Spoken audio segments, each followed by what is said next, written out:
আসসালামু আলাইকুম রহমতুল্লাহি বারাকাতু।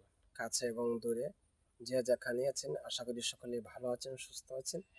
আজকে আপনাদের সামনে আসা দরুদ শরীফ সম্পর্কে কয়েকটি কথা বলবো ইনশাআল্লাহ। পবিত্র জুমাবারে আপনারা রাসূল সাল্লাল্লাহু আলাইহি ওয়াসাল্লামের উপর বেশি বেশি দরুদের আমল করতে পারেন, যে কাজটি স্বয়ং আল্লাহ তাআলা নিজেই তার রাসূলের প্রতি করে থাকেন।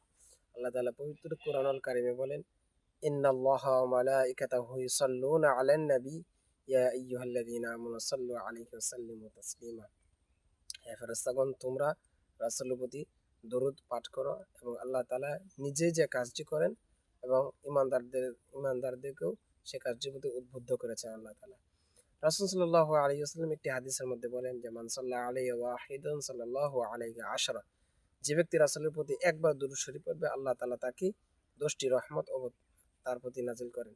আল্লাহ তাআলা আমাদের সকলকে আমল করার তৌফিক দান করুন। আসসালামু আলাইকুম ওয়া রাহমাতুল্লাহি ওয়া বারাকাতুহু।